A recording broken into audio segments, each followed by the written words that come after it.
Hi. This video describes a game which you can play to help you develop a fictional character. It describes how to set up the game, and it includes a complete playthrough of the game just to show how I've used it. Along the way and at the end, there are a couple of further suggestions for making more use of the material that comes out of the game. And I also have to say apologies for the audio quality change that you'll notice in a section of the second half of the video. For some technical reason I don't fully understand, I lost the audio from my lapel mic here, and I had to make do with what the camera microphone picked up. I doctored it as best I could to improve the quality, but I think it's quite noticeable. This video is a presentation to you of a method I have developed for bulking out characters. I think you could use it for actual character creation as well, but that's not what I've used it for so far. When you've got characters and you feel that they are two-dimensional, that they are flat, and you want to bulk them out, there are, I'm sure, many ways to do it, but this way I feel gamifies it a little and puts a little bit of stress on you to write something. The actual exercise takes between 20 and 40 minutes, and the sort of setting up, the preparation, takes a little bit longer. I'm going to show you the setting up and what you need for that, and then I'm going to take you through what I hope will be a 20-minute writing exercise, except that I'm going to have the camera running at double speed. So with any luck, the whole video will not run to more than 10 minutes. Okay, so this is kind of a gamification of character development. And in order to do this, you will need, first and foremost, you will need a piece of scrap paper, which is what I've got here. This is a sketch pad, page from a sketch pad. You will need labels, sticky labels, if you've got them. I have some here which were once upon a time envelope labels. I bought hundreds of them, and 20 years ago I haven't used them.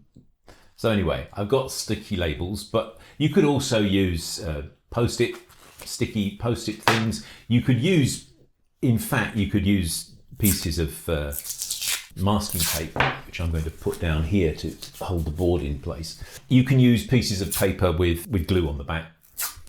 You're not aiming to do anything very permanent. In fact, you're not aiming to do anything that's permanent at all. But what you are aiming to do is to have it so that a sudden sneeze or a gust of wind, if someone opens a window, doesn't blow the whole thing onto the floor. Apart from your sticky labels, you will need a pen to write with, you will need a pad of paper, you will need a playing piece, and you will need a die.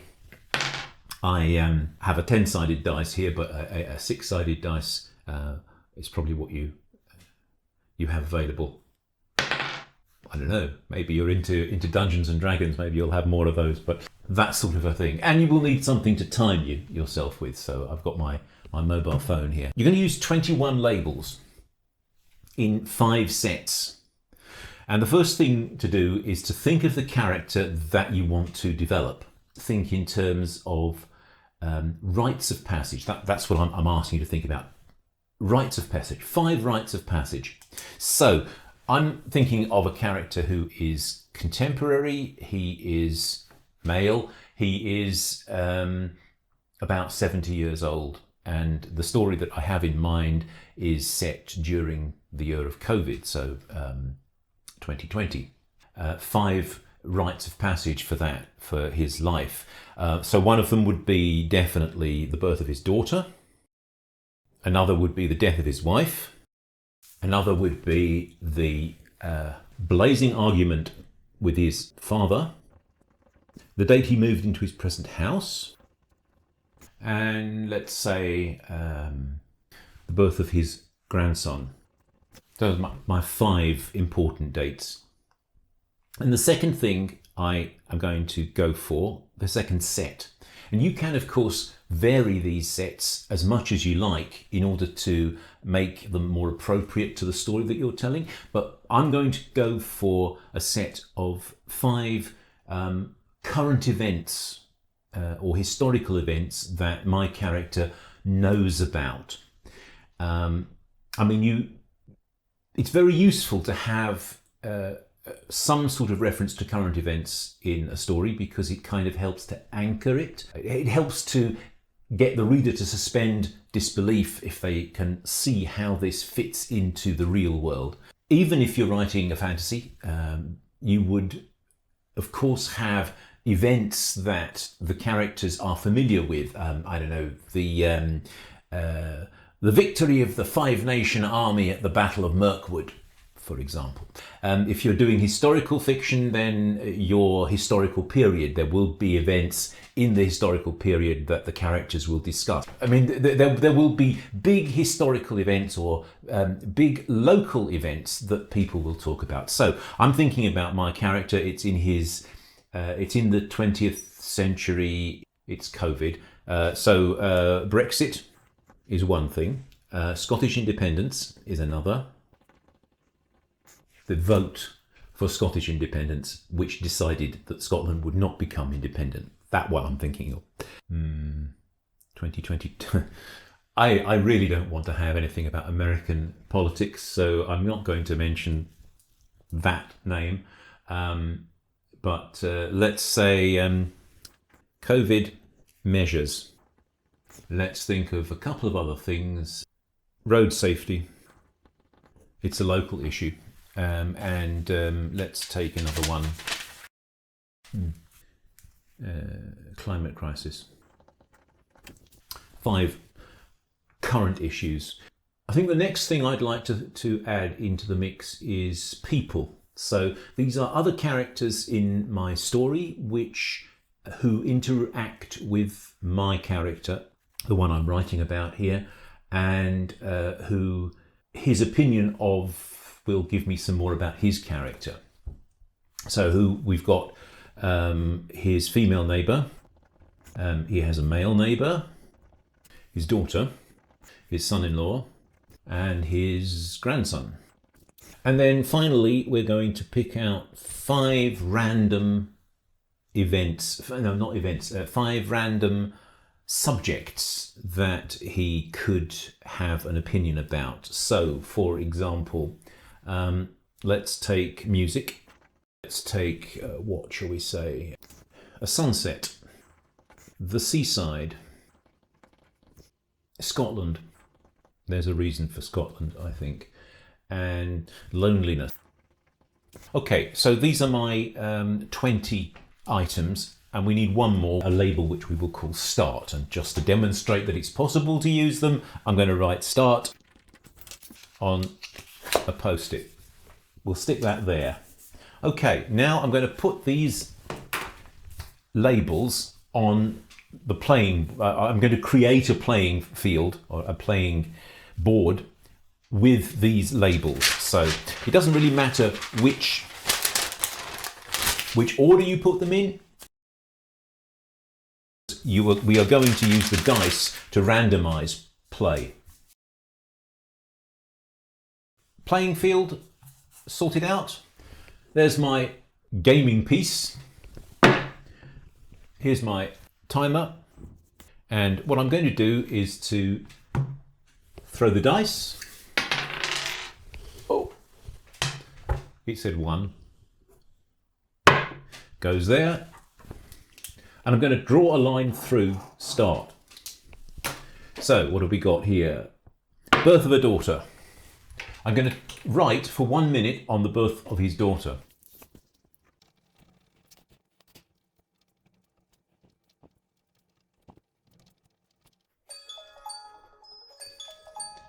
That was a minute.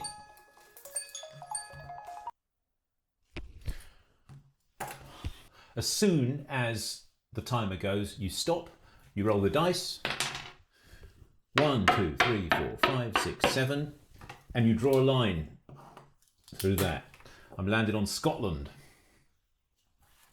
Set the timer.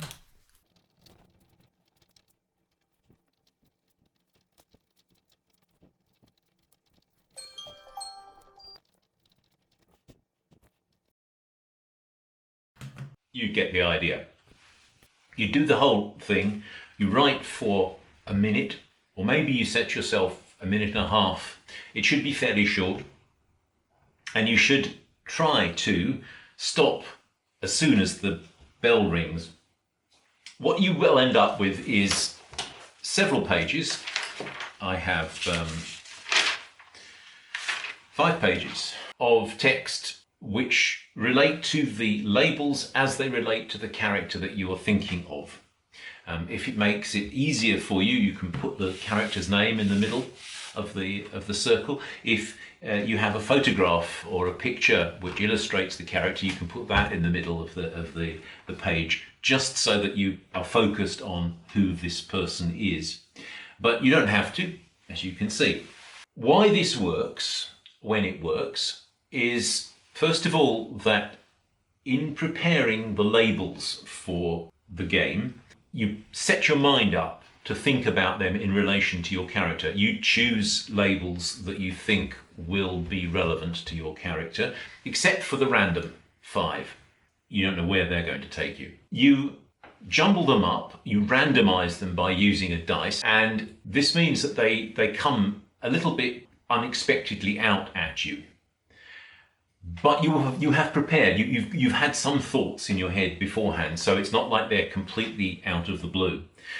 You've got a time limit, so you have to write fast, and this will cause you to, in some ways, stop you from thinking too much. You have to get the words down, get them down as quickly as possible. Whatever you write is good, and you're against the clock. And then when it rings, you throw the dice and you move on, and you keep doing this until you've covered all the topics that you've got written out for you. You end up with a text in front of you. You take a break and you come back to these things. You go through them all and you transfer them perhaps to another sheet of paper or into a computer, either by writing them, typing them in, or dictating them in, and you work on them just a little bit to improve them. And then you take a break again and you come back maybe a day later, and this time you try to arrange them into some sort of an order. You see which ones seem relevant to you. You see which ones seem to tell you more about the character that you're trying to develop or that you're working on. Some of them you'll throw away. Some of them you will expand, alter. They may develop into something completely different to what you have written down here. The important thing is that you have, for 20 minutes, 30 minutes, you have focused your attention on your character. You've thought about your character in terms of these items, and you have produced text relating to them, which you can then build on, which you can expand. None of this may make it into your final copy, and that doesn't matter. This is fertilizer. It's a way of tricking your brain into not thinking too much, not thinking too critically, but still coming up with ideas and connections and images. This won't work for everyone. It works for me, and I've used it several times recently as I'm building up the characters for my science fiction novel, and I found it very helpful.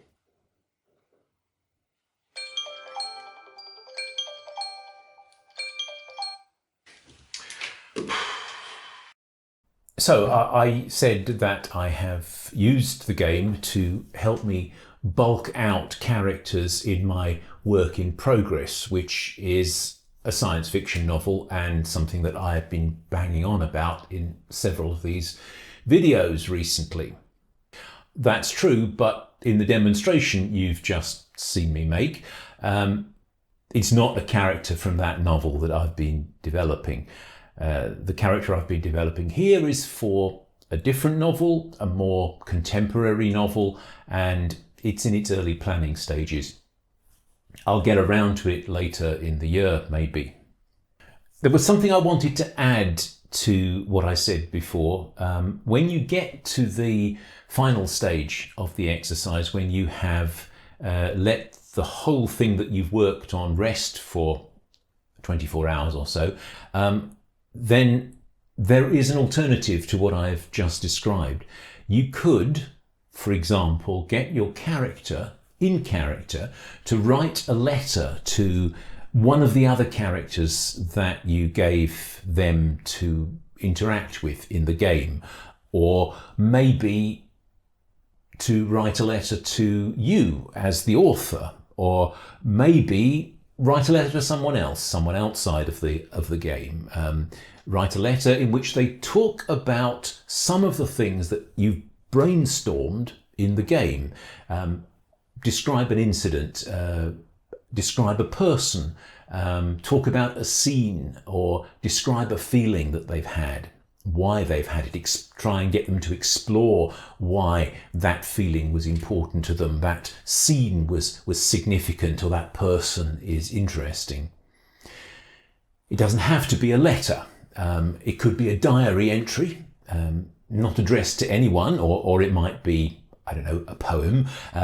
It might be a monologue. You might turn it into somebody talking, or your character talking. That would be an exercise in how your character talks, of course. The thing is to take what you have written and, within what is appropriate to the character, what is appropriate to the story that you're trying to tell, then expand on what you've got out of the game. The idea is to take it further, enter into the character more deeply, and in that way, of course, expand the character even more. Anyway, I hope you have found this useful, and I hope that you will now go away and try it out. Do something similar for one of your own characters, one that you're having difficulties with. Do, by all means, give me feedback. Tell me in the comments whether you've been able to use the game, how you've used it. And of course, it is an exercise that is in development. So it's something that I've been working on. It's not complete, it's not finished. It's something that's changed as I have worked with it, as I have played the game. So if you have any suggestions to improve it, to adapt it to other scenarios, then please also share those in the comments. Thank you very much, as ever, for your attention. And as I say, I hope it has been of use. And if you feel that it has been useful, then, give me a thumbs up.